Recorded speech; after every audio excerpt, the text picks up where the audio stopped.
మొత్తం కూడా వికారాబాద్ జిల్లా తాండూరు కానీ, పరిగి కానీ, వికారాబాద్ కానీ, కొడంగల్ కానీ, వికారాబాద్ జిల్లాలో బతుకుతున్న ఈ ట్రాన్స్జెండర్ అందరూ కూడా 19వ తారీఖు దీపు అనే ట్రాన్స్జెండర్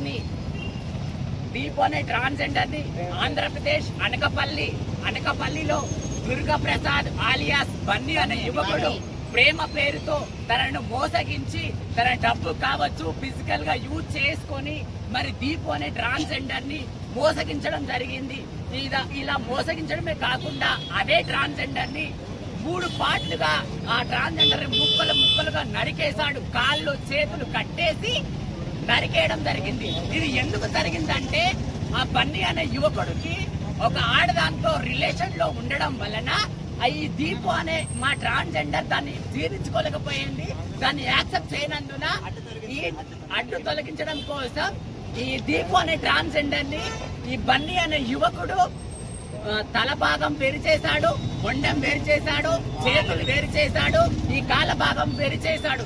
ఇంత దారుణమైన ఈ విషయాన్ని ప్రభుత్వం స్పందించి ఈ రోజు ఆంధ్రప్రదేశ్ రోజు దీపు జరిగిన అన్యాయాన్ని ప్రశ్నించడానికి ఒక ప్రభుత్వ అధికారి కూడా లేకుండా పోవడం సిగ్గుచేటు. అసలు ఎందుకు మేము కూడా మనుషులమే కదా, అందరు చెప్తారు మనుషులే అని చెప్పి మీరు కూడా సమానం అని చెప్తారు. కానీ ఇలాంటి విషయాలు జరిగినప్పుడు ఏ ప్రజా నాయకుల గుణంగా, ఏ రాజకీయవేత్తల గుణంగా, మరి ఏ మీడియా గుణంగా ప్రశ్నించలేకపోతుంది. అసలు మమ్మల్ని ఈక్వల్ గా చూస్తున్న మన ఈ సమాజంలో మా హక్కులు మాకు లేకుండా పోయింది. ఇంత దారుణమైన విషయాన్ని ఇదే ఆంధ్రప్రదేశ్ రాష్ట్రంలో జనసేన సైనికుల్లో మా ట్రాన్స్జెండర్స్ ఎంతో మంది సేవకులుగా పనిచేసిన వాళ్ళు ఉన్నారు.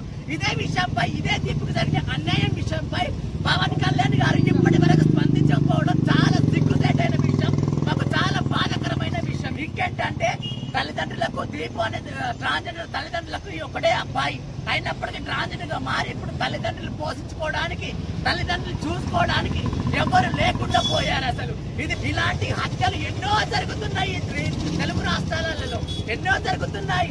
8 ఏళ్ల క్రితం ఇదే హైదరాబాద్ లో శీలా అనే ట్రాన్స్జెండర్ ని కూడా కొందరు దుండంగులు గంజాయి సేవించి మద్యం తాగి ఆమెను అత్యాచారం చేసి కాలు చేతులు విరగొట్టారు. ఆ రోజు కూడా ఏ రాజకీయ నాయకులు కూడా పరామర్శించింది లేదు, వాళ్ళ కుటుంబాన్ని పరామర్శించింది లేదు. ఇప్పుడు ఇదే 3 years బ్యాక్ ఇదే దీపిక బోనమిని కూడా సంగారెడ్డిలో అలాగే తను సాహచర్యం చేస్తున్న వ్యక్తి కూడా అలాగే చంపేశాడు. అప్పుడు కూడా న్యాయం ఏం జరిగిందో కూడా అర్థం కావట్లేదు. సో సొసైటీలో మేము కూడా మనుషులమే, మీతో పాటు మేము బ్రతుకుతాము, ఈ సమాజం మమ్మల్ని గుర్తించాలి, ఈ ప్రభుత్వాలు మమ్మల్ని ఆదుకోవాలని చెప్పి పదే మీడియా ద్వారా మేము మొరపెట్టుకుంటున్నాము. మా స్వరాన్ని, మా ఉనికిని చాటు చెప్తూనే ఉన్నాము.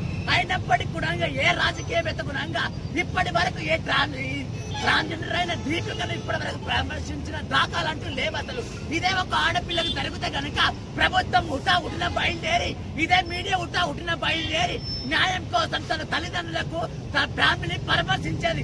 ఇప్పటి వరకు దీప్ ఫ్యామిలీని పరామర్శించిన దాఖలాలు లేకుండా పోయింది. ఇదే నామం సమాజం నేర్పిస్తుంది. మేము సమాజంలో మేము కూడా ఒకరం కదా.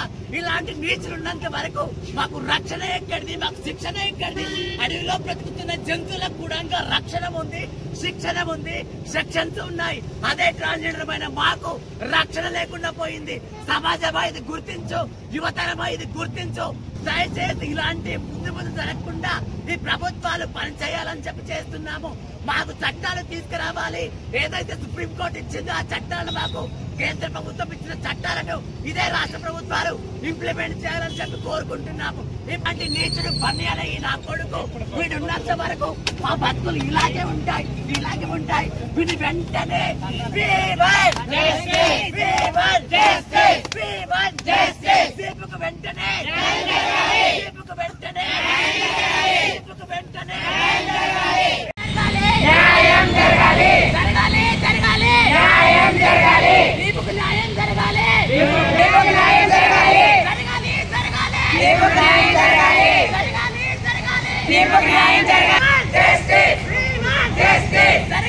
జరగాలి.